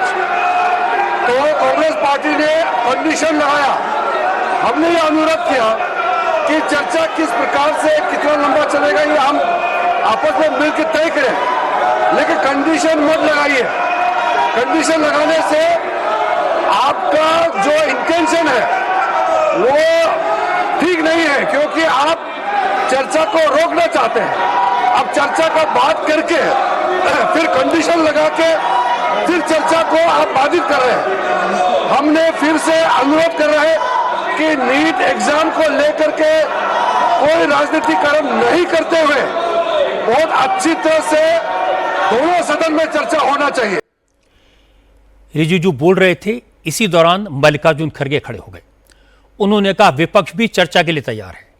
अब चर्चा छात्रों पर हुए लाठीचार्ज को लेकर भी होनी चाहिए, हिंसा के लिए जिम्मेदार लोगों पर एक्शन को लेकर भी होनी चाहिए, लेकिन अब चर्चा तभी होगी जब शिक्षा मंत्री का इस्तीफा हो जाएगा। जो आज प्राइम मिनिस्टर का बयान हुआ है ये इंस्टिगेटिव बयान है ये, और दूसरा जो है पहले एजुकेशन मिनिस्टर का इस्तीफा होना चाहिए। चर्चा करने के लिए चर्चा से भाग सरकार आगे आए, स्टेटमेंट दिए कि जो इस्तीफा हम पूछ रहे हैं और एजुकेशन मिनिस्टर इस्तीफा देना चाहिए।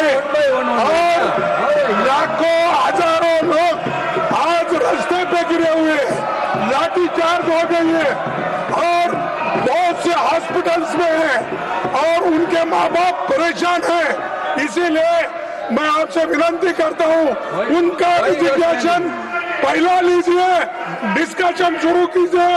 हम तैयार हैं डिस्कशन के लिए। इस्तीफा जरूर होना चाहिए और जब तक आप इस्तीफा नहीं दिलाएंगे डिस्कशन शुरू नहीं। खरगे के बयान पर सदन के नेता जेपी नड्डा ने सख्त ऐतराज जताया। नड्डा ने कहा विपक्ष नेता बार बार अपनी डिमांड बदल रहे हैं, इससे साफ है उनका मकसद चर्चा करना नहीं, सिर्फ हंगामा करना है। विपक्ष का व्यवहार बहुत ही गैर जिम्मेदाराना है, बहुत ही गैर जिम्मेदाराना है। ये न चर्चा चाहते हैं न ही हाउस को चलने देना चाहते हैं। पहले इन्होंने कहा कि आप पेपर लीक पर चर्चा करो और सरकार ने कहा कि हम नीट पर चर्चा करेंगे, हर विषयों पर चर्चा करेंगे, उसके लिए हम तैयार हैं। लेकिन आज इन्होंने अपनी डिमांड बदल दी और इस्तीफे की बात करने लगे। जिस संसद को कानून बनाना है, जिस संसद को फैसला करना है, उसमें तो कोई बातचीत भी करने के लिए तैयार नहीं है। सरकार बार बार ऑफर करती है कि वो पेपर लीक के मुद्दे पर चर्चा करने के लिए तैयार है, लेकिन लगता है कि राहुल गांधी के लिए पार्लियामेंट में बहस से ज़्यादा ज़रूरी है पेपर लीक के इशू को पब्लिक में उठाना। बेहतर तो ये होता है इस इशू पर पार्लियामेंट में सार्थक बहस होती। कितने सारे ऐसे एमपीज हैं जो शिक्षा संस्थान चलाते हैं, एजुकेशन से जुड़े हैं, उनके विचार सरकार को व्यावहारिक सुझाव दे सकते हैं। अगर गहन चर्चा हो और पेपर लीक के मामले का सॉल्यूशन संसद से निकले तो ये लोकतंत्र के लिए सबसे अच्छा होगा। दूसरी तरफ जंतर मंतर पर भी माहौल गर्म हो रहा है, भीड़ बढ़ रही है। प्रदर्शनकारियों में छात्रों के अलावा राजनीतिक दलों के कार्यकर्ता और दूसरे लोग भी शामिल हैं। क्योंकि पिछले 3 दिन से लगातार ऐसा होता है कि दिन भर माहौल शांत रहता है, सूर्य ढलने के बाद भीड़ बढ़ने लगती है, रात 8:30 बजे के बाद सीजेपी के नेता वापस चले जाते हैं, मंच खाली हो जाता है, उसके बाद हंगामा शुरू होता है, पुलिस पर हमला होता है। इसलिए आज जंतर मंतर पर सुरक्षा के सख्त इंतजाम किए गए हैं। पैरामिलिट्री फोर्सेस को एंटी राइट गियर्स के साथ तैनात किया गया है। पार्लियामेंट की तरफ जाने वाली सड़क पर बैरिकेड लगाए गए हैं। जंतर मंतर के आसपास की शॉप्स को आज शाम 6:30 बजे बंद करा दिया गया। क्योंकि ज्यादातर लोग मेट्रो से इसी इलाके में पहुंचते हैं, इसलिए आज भी जंतर मंतर के आसपास के 16 मेट्रो स्टेशन को बंद रखा गया। इतने सारे इंतजाम करने के बाद भी आज दोपहर में फिर गड़बड़ हुई। कुछ निहंग सिख जंतर मंतर पहुंच गए, प्रदर्शनकारियों की निहंग सिखों से झड़प हो गई, लेकिन मौके पर भारी फोर्स मौजूद थी, इससे तुरंत हालात को काबू किया गया। अब सवाल है कि रोज शाम को भीड़ क्यों जुटती है, रोज रात में ही हिंसा क्यों होती है? इसकी वजह नेताओं के बयानबाजी। कुछ नेता रोज रोज प्रोटेस्टर्स को भड़काते हैं, ये कहकर डराते हैं कि सरकार आज रात कुछ करेगी। धरने पर बैठे लोगों को उठाने का प्लान बना लिया है, इसलिए पुलिस बंदोबस्त बढ़ा दिया गया है, इसलिए ज्यादा से ज्यादा संख्या में लोग जंतर मंतर पहुंचे। अरविंद केजरीवाल ने आज भी इसी तरह का बयान दिया। तो ऐसे लग रहा है जैसे आज क्रैकडाउन करेंगे, बिकॉज सारे कनॉट प्लेस की सारी शॉप्स बंद करने के आदेश दे दिए हैं। Large number of ambulances have been called, very high number of paramilitary forces have been called, so everyone is suspecting that they will crack down on the students in the night. इस तरह के बयानों का असर क्या होता है ये भी आपको दिखा देता हूं। कल रात की तस्वीरें हैं। शाम को जंतर मंतर पर भीड़ बढ़ी, इसके बाद करीब 8:30 बजे अचानक कुछ लोगों ने पुलिस वालों पर अटैक किया। ड्यूटी पर तैनात पुलिस वालों को दौड़ा दौड़ा कर लाठी डंडों से पीटा गया। टूटी बॉटल्स, पत्थरों और नुकीली ईंटों से पुलिस वालों पर हमला हुआ। भीड़ के हमले में 2 एसीपी, 1 इंस्पेक्टर और 1 हेड कांस्टेबल बुरी तरह घायल हुए। घायलों में कनॉट प्लेस के एसीपी विवेक भगत भी शामिल हैं। विवेक भगत ने बताया कि वो जंतर मंतर के पास टॉलस्टॉय मार्ग पर प्रदर्शनकारियों में शामिल कुछ एंटी सोशल एलिमेंट्स उन्हें दिखाई दिए। उन्होंने हेड कांस्टेबल बाबूलाल को घेरकर बुरी तरह पीटा। जैसे ही उन्हें खबर मिली वो मौके पर पहुंचे तो भीड़ में शामिल कुछ लोगों ने उन पर भी हमला कर दिया। एसीपी विवेक भगत के हाथ, पैर, सिर और पीठ पर गंभीर चोटें आई।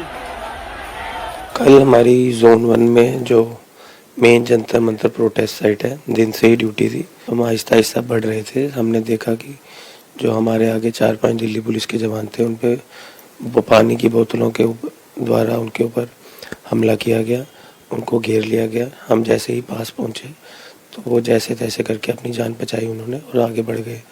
हम जैसे ही और आगे बढ़ रहे थे तो हमने बाईं ओर देखा कि एक हवलदार को, जो बाद में पता चला जिनका नाम बाबूलाल जी है, उनको घेर रखा था तकरीबन 25-30 लोगों की उग्र भीड़ ने। तो हमने उनको बचाने के लिए इंटरवीन किया। जैसे ही हम उनके पास गए, उनको 1-2 मीटर हम आगे भी ले आए थे, but in the main time जो भीड़ थी, जो काफ़ी उग्र थी, उन्होंने मुझे ओवर पावर कर लिया और मेरे ऊपर लात, घूंसे और डंडों से हमला करना शुरू कर दिया। फिर मैंने होश संभाला और काफ़ी अपना लाठी को हवा में भी लहराया, जिससे 1-2 सेकंड का रिलीफ मिला। बट उसके बाद तीनों तरफ से भीड़ हावी हो गई और मैं गिर गया। उसके बाद मुझे हर दिशा से लात, घूंसे और डंडों से हमला किया गया। लास्ट में एक तरफ ग्रिल थी और बाकी तीनों तरफ भीड़ थी। मैंने जैसे तैसे अपना होश संभाल कर अपना सिर ग्रिल से बचा के रखने की कोशिश की, क्योंकि अगर वहाँ सिर टकरा जाता तो पक्का ब्लीडिंग हो जाती और ज़्यादा सीरियस इंजरी हो सकती थी। इसमें मैं 1-2 बात ये भी कहूँगा कि 1-2 बच्चों ने, यहाँ 1-2 जो भी सिविलियन थे, उन्होंने मेरा बचाव करने की कोशिश भी की, बट बाकी जो 99% थे वो बहुत ही अभद्र भाषा का प्रयोग कर रहे थे। पुलिस वालों का नाम से बहुत ही गंदी गंदी गालियाँ दे रहे थे, कह रहे थे ये है पुलिस वाला, इसको पकड़ो, इसको घेरो, इसको मारो, और गंदी गंदी गालियाँ दे के डंडे, नोकीली ईंटों से भी इवन हमला कर रहे थे। एक और एग्जाम्पल आपको दिखाता हूं। एसीपी विवेक भगत के साथ उस वक्त एक और एसीपी रोहित सांगवान भी मौजूद थे। रोहित सांगवान भी भीड़ के हमले का शिकार हुए, बड़ी मुश्किल से भीड़ के चंगुल से निकल पाए। पुलिस वालों के ऊपर पहले पानी की बोतल्स फेंकना स्टार्ट कर दिया, देन फिर पत्थर फेंकना स्टार्ट कर दिया, और फिर सभी एक साथ आए मारो मारो करके। फिर उन्होंने सभी को मारना स्टार्ट कर दिया था। उसमें से 5 में से 4 लोग जो है वो भाग के निकल गए थे, पर उसमें से एक जो है वो फंस गए थे। तो उसको बचाने के लिए मैं और विवेक सर भीड़ के अंदर घुसे उनको निकालने के लिए। तो उन्होंने विवेक सर को भी अंदर की तरफ खींच लिया और विवेक सर को भी मारने लगे। मैं विवेक सर से 2-3 कदम पीछे ही था, हमारे बीच में 2-3 इंसानों का फासला था। तो विवेक सर ने फिर डंडा घुमाना स्टार्ट किया ताकि थोड़ा सा भीड़ इधर उधर हो जाए और हम उनको तीतर बीतर हो जाए और हम उनको निकाल सकें। तो हुआ भी ये। फिर पर जैसे ही तीतर बीतर हुई, विवेक सर थोड़ा राइट में निकल गए, मैं लेफ्ट में निकल गया था, पर विवेक सर को वापस से घेर लिया और मेरे पीछे भी भागे थे। मेरे पीछे की तरफ से उन्होंने काफ़ी डंडे मारे। मेरा डंडा जो होता है वो उन्होंने छीन लिया था और पीछे की तरफ से उन्होंने काफ़ी पत्थर भी फेंके। मुझे आगे की तरफ थोड़े से RAF के जवान दिखे थे, तो मैं उनको बुलाने के लिए फटाफट भाग के आ गया कि विवेक सर फंसे हुए हैं, उन्हें निकालना है। तो फिर RF के जवान और जो हमारी एक्सरे की टीम होती है वो आई और विवेक सर को बचाया वहाँ से। पर हम जैसे ही वापस जाने लगे तो उन्होंने हमारे ऊपर स्टोन पेल्टिंग स्टार्ट कर दी। बड़े बड़े पत्थर और ईंट हमारे ऊपर फेंकने लगे थे, जिसमें मुझे यहाँ पर एक ईंट आगे लगी और यहाँ पर काफ़ी चोट आई है। स्टूडेंट्स थे या नहीं थे मुझे नहीं पता, बट हाँ उन्होंने टारगेट किया था। चेहरे कवर किए हुए? कुछ ने चेहरे कवर किए थे, बाकी कुछ ने नहीं किए हुए थे। हथियार देखा किसी के पास? चाकू या किसी नहीं, हथियार नहीं थे, पर उन्होंने उनके पास पहले से ही डंडे थे, उन्होंने हमारे डंडे भी छीन लिए थे और उनके पास पत्थर वगैरह थे। इस तरह के हमले में घायल एक और पुलिसकर्मी की आपको बात सुनवाता हूं। हेड कांस्टेबल बाबूलाल पर कल रात करीब 8 बजे टॉर्चटे मार्ग पर हमला किया गया। बाबूलाल ने बताया कि पहले कुछ लोगों ने उनके ऊपर पानी की बोतल फेंकी, पत्थर मारे और फिर सैकड़ों की भीड़ आई और उन्हें घेर कर बुरी तरह पीटा गया। बाबूलाल के सिर में गहरा घाव हो गया है, हाथ में फ्रैक्चर है और चेहरे पर भी गंभीर चोटें आई हैं। हम टोल स्टोर रेड लाइट्स पे हमारी ड्यूटी थी सुबह से ही, और हम रीगल से और ये पार्क होटल के आगे से जा रहे थे। जैसे पार्क होटल क्रॉस किए, शांत, कोई बात नहीं थी। कहा 2000 के लगभग लोग टूट पड़े, एकदम से दबोच लिया। हमारे साथ स्टाफ था, उनको भी समझ में नहीं आई क्या हुआ, कहाँ गया हमारा बंदा, और दबोच के खूब मारा सर। मेरे को तो ये भी होश नहीं रहा कब क्या हुआ, मतलब धक्का धक लठ भी मारे सर में भी, और चाकू भी ले रहे थे 2-3 लोग। तो वो हेलमेट था, उस वजह से लठ से बचाव हो गया, फिर हेलमेट टूट गया। उसके बाद ये चाकू मारा है, सर में। तो 4 से 5 इंच का हवा है। तो सर शाम के टाइम ऐसा ही कर रहे थे, जैसे पुलिस को देखते थे हा उल्ला करके, और अचानक से मतलब जैसे बिल्ली दबोचती चूहे को ना, ऐसे तुरंत से दबोच लिया उन्होंने। कल रात जंतर मंतर के पास हुए हमले में दिल्ली पुलिस के इंस्पेक्टर नंद किशोर के सिर में चोट लगी। इंस्पेक्टर नंद किशोर ने बताया कि भीड़ ने उनके ऊपर सिर्फ इसलिए हमला कर दिया क्योंकि वो वर्दी पहने हुए थे और कोई वजह नहीं थी। नंद किशोर ने कहा कि प्रदर्शनकारियों पर एंटी सोशल एलिमेंट्स हावी हो रहे हैं, वो धरने की आड़ में नशा करते हैं और पुलिस वालों को अपना टारगेट बनाते हैं। सर ये एकदम से मॉब जो था ना, वो वर्दी देख के, मैं वर्दी में था, वर्दी देखकर इन्होंने अटैक चालू कर दिया।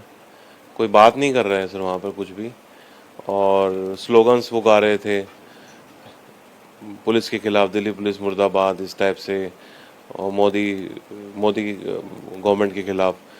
तो एकदम से सर इन्होंने फिर हमला चालू कर दिया और सब इकट्ठे हो गए।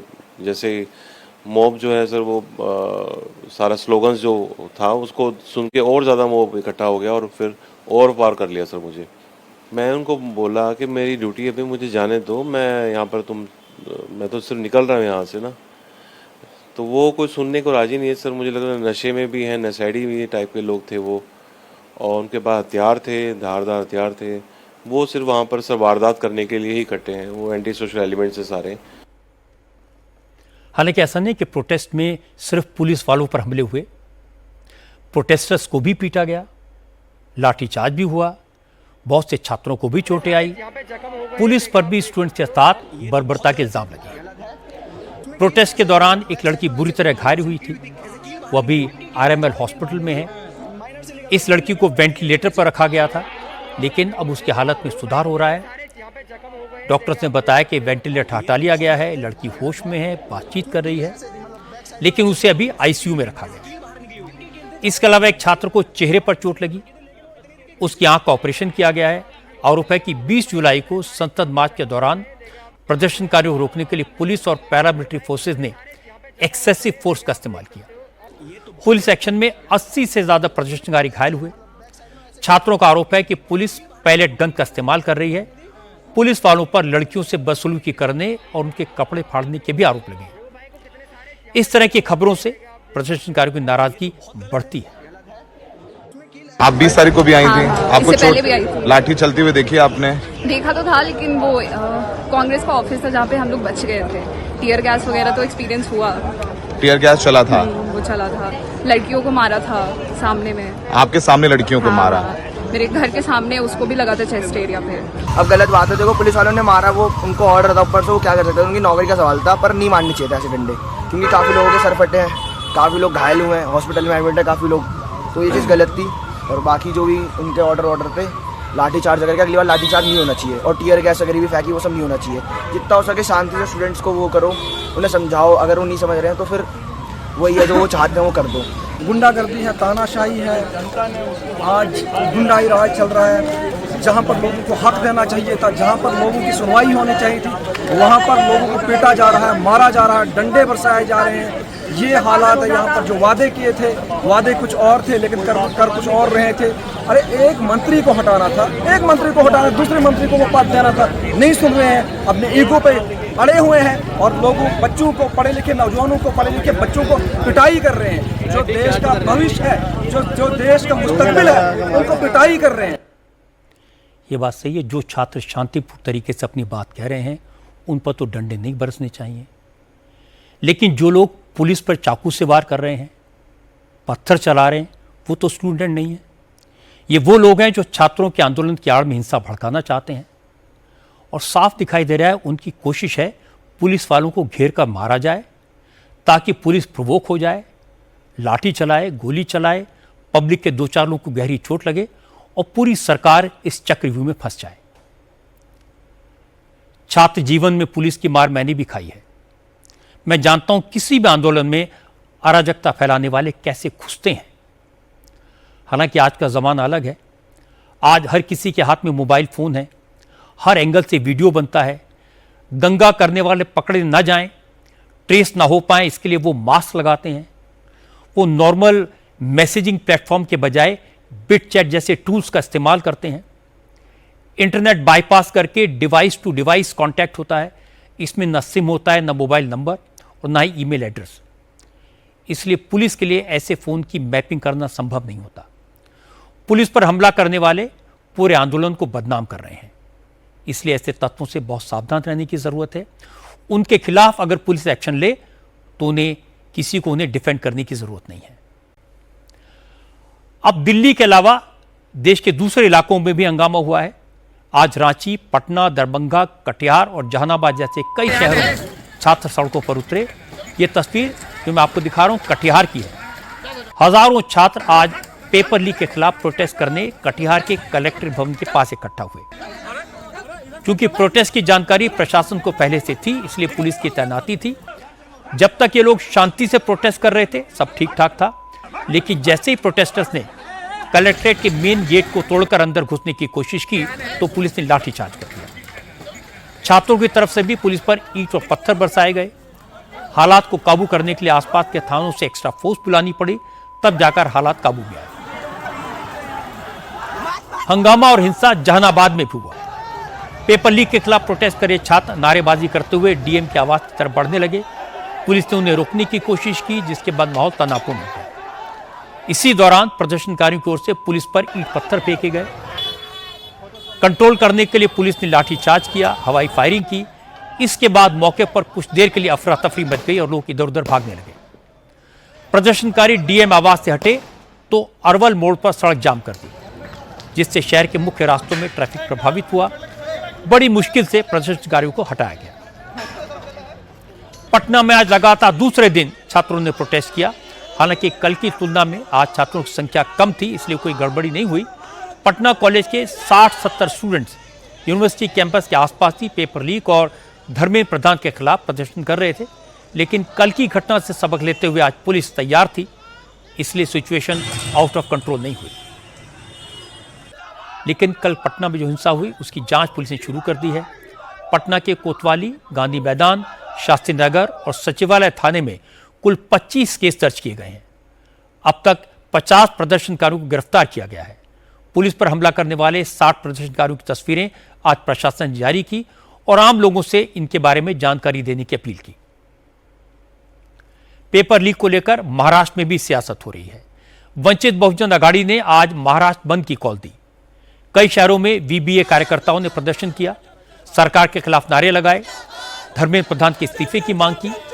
वीबीए के बंद का मुंबई में तो खास असर नहीं दिखाई दिया, लेकिन नागपुर, औरंगाबाद, संभाजीनगर और बुल्ढाना में थोड़ा बहुत असर हुआ। बड़ा प्रदर्शन नागपुर में हुआ। नागपुर में वंचित बहुजन अघाड़ी के कार्यकर्ता छोटे छोटे ग्रुप्स में संविधान चौक पहुंचे, लेकिन यहां प्रोटेस्ट की परमिशन नहीं थी, इसलिए पुलिस ने इन लोगों को वहां से हटा दिया। कुछ कार्यकर्ताओं को हिरासत में लिया गया। वंचित बहुजन अघाड़ी के अध्यक्ष प्रकाश आंबेडकर ने कहा कि उनके कार्यकर्ताओं को पहले ही अरेस्ट कर लिया था। सरकार पुलिस के दम पर उनका आंदोलन दबा सकती है, लेकिन जनता के गुस्से को खत्म नहीं कर सकती। पेपर लीक के मुद्दे पर उद्धव ठाकरे ने 26 जुलाई को बड़े प्रोटेस्ट की कॉल दी है। आज उद्धव ठाकरे और राज ठाकरे ने ज्वाइंट प्रेस कॉन्फ्रेंस की। राज ठाकरे ने कहा कि जब बीजेपी विपक्ष में थी तब बात बात पर मंत्रियों के इस्तीफे मांगती थी, लेकिन अब छात्रों की बात सुनने को भी तैयार नहीं है। उद्धव ठाकरे ने कहा कि बीजेपी सत्ता के अहंकार में है, जनता नाराज है और वो जनता के साथ खड़े हैं। न्यायालयाला कबूतर, कुत्रे यांच्याकडे लक्ष द्यायला वेळ आहे, पण कॉकरोचकडे लक्ष द्यायला वेळ नाही, हे दुर्भाग्य आहे। आणि देशाची परिस्थिती आता अशी झाली का अच्छे दिन याची अपेक्षा करत ह्या सरकारला निवडून आणलं होतं, पण हे सरकार निर्दयीपणाने वागते। पंतप्रधानांनी आज एक ते काय ट्विट केले, खरं म्हणजे त्यांनी जाऊन बोलायला काय हरकत नव्हती।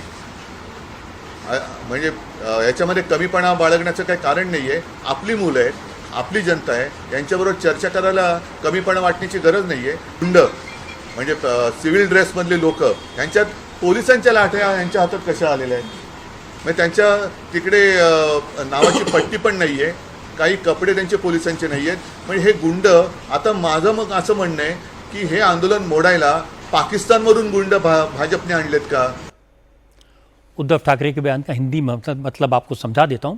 वो कह रहे हैं कि देश की अदालतों के पास डॉग्स और कबूतरों पर सुनवाई के लिए वक्त है, लेकिन इतने बड़े इशू पर सब खामोश हैं। ये बहुत चिंता की बात है।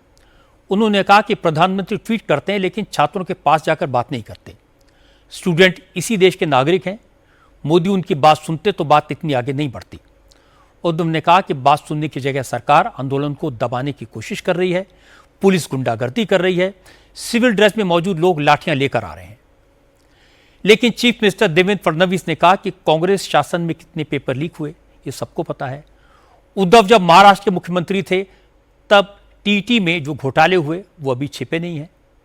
फडणवीस ने कहा कि कांग्रेस और उद्धव ठाकरे को जनता नकार चुकी है। अब ये पार्टियां छात्रों को मोहरा बनाकर अपनी खोई जमीन तलाश रही हैं। वो केवल अपनी पार्टी का अस्तित्व ढूंढ रहे हैं। उनकी पार्टी की जमीन छूट गई है, उनको लगता है इस आंदोलन के माध्यम से उस जमीन को वो वापस तलाशेंगे। मैं याद दिलाना चाहता हूं, महाराष्ट्र का सबसे बड़ा टीईटी का घोटाला उद्धव ठाकरे जी जब मुख्यमंत्री थे तब हुआ। उसमें कई लोग लिप्त पाए गए, उनके मंत्री भी लिप्त पाए गए।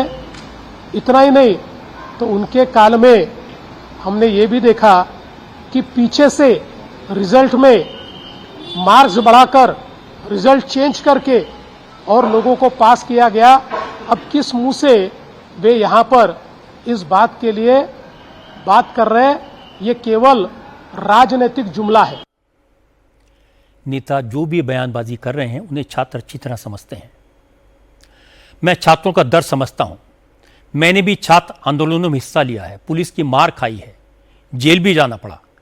लेकिन उस जमाने में स्टूडेंट मूवमेंट पर पॉलिटिकल पार्टीज का ज्यादा इन्फ्लुएंस नहीं होता था। छात्र अपना आंदोलन चलाते थे। अब तो पता ही नहीं चलता कि कौन स्टूडेंट है, कौन किसी पार्टी का एक्टिविस्ट है। दूसरी बात, जिस तरह के वीडियो सोशल मीडिया पर पोस्ट किए जाते हैं वो मिस इन्फॉर्मेशन का सोर्स बन जाते हैं, अफवाहें फैलती हैं, गलत फहमियां पनपती हैं और इस कारण हिंसा और भी भड़कती है। मेरा अनुभव कहता है कि वायलेंस से कभी कोई सॉल्यूशन नहीं निकलता। अगर नियत प्रॉब्लम को सॉल्व करने की है तो दोनों साइड्स को अपनी ईगो छोड़कर बातचीत की टेबल पर आना चाहिए। पेपर लीक गंभीर मसला है, इसका रास्ता सरकार को निकालना है। स्टूडेंट्स को यह विश्वास दिलाना है कि सरकार युवाओं के साथ है। पेपर लीक माफिया को मिट्टी में मिलाने के लिए तैयार है। प्रोटेस्ट करने वालों को भी सरकार के साथ बातचीत का इनिशिएटिव एक्सेप्ट करना चाहिए। इसी में सबका भला है। भारी बारिश की वजह से गुजरात, दमन-दीव, जम्मू कश्मीर, हिमाचल और उत्तराखंड जैसे कई राज्यों में हालात काफी खराब हैं। गुजरात में अहमदाबाद, सूरत, भरूच, वापी और वलसाड के कई इलाके पानी में डूब गए हैं। वलसाड और वापी में दिक्कत ज्यादा है क्योंकि वलसाड में पिछले 24 घंटों में 42 इंच से ज्यादा बारिश हुई है। पूरे शहर में पानी है। पार्किंग में खड़ी सैकड़ों गाड़ियां डूब गई हैं।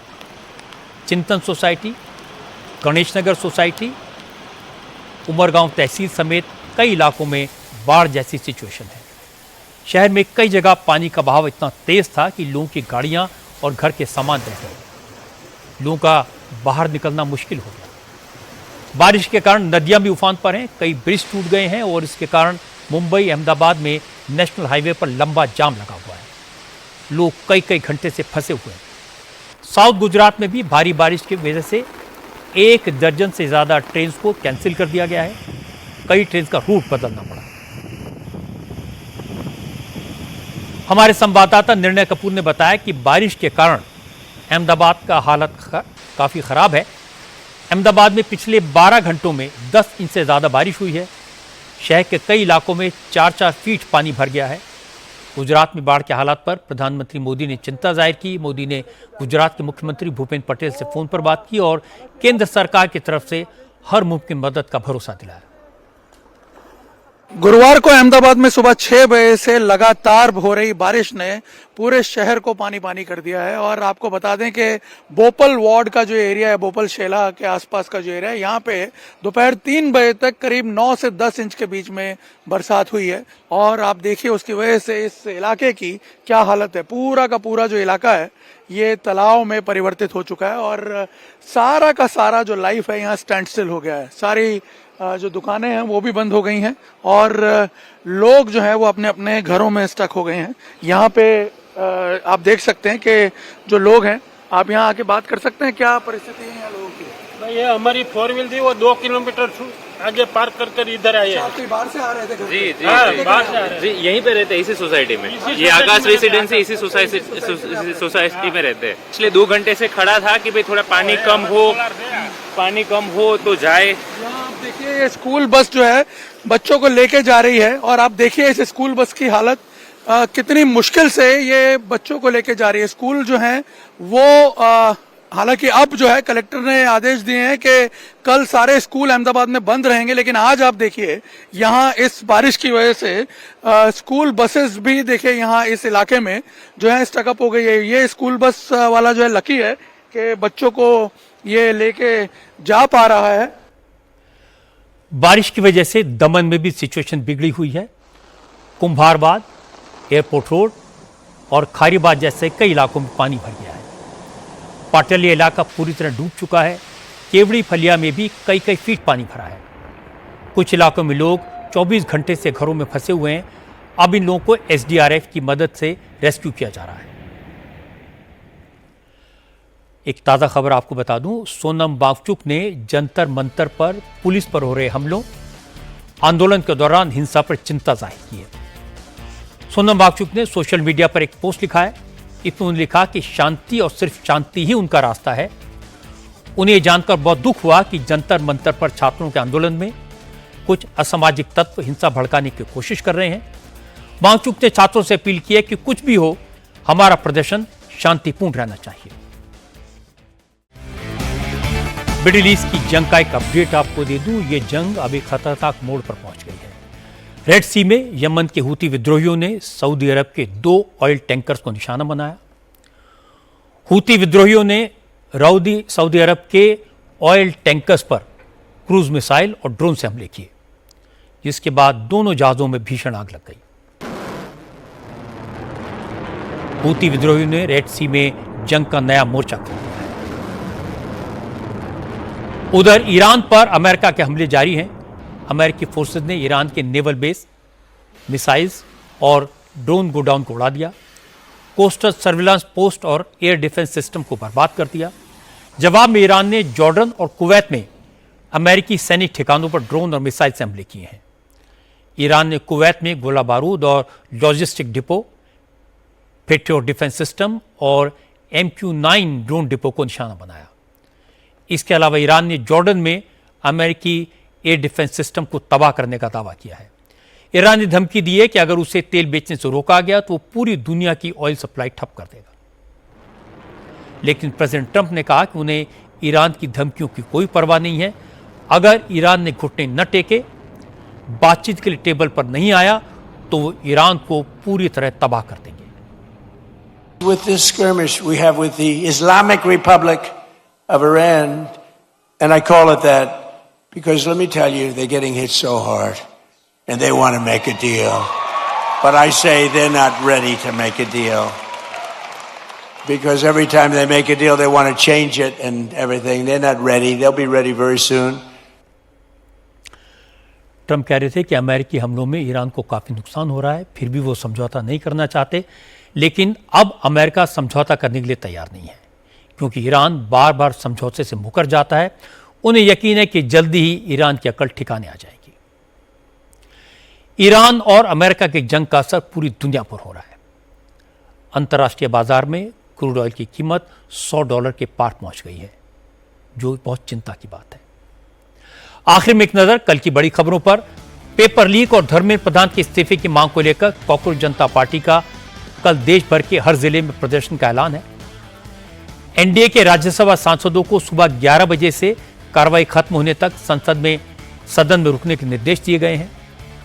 धार भोजशाला में जुमे की नमाज के लिए वैकल्पिक जमीन देने के मामले में सुप्रीम कोर्ट का सुनवाई करेगा। जगन्नाथ यात्रा कल संपन्न होगी। भगवान जगन्नाथ, बलभद्र और सुभद्रा गुंडिचा मंदिर से अपने मुख्य मंदिर में लौटेंगे। आज की बात में इतना ही। मेरी आपसे अगली मुलाकात कल रात 8:30 बजे होगी।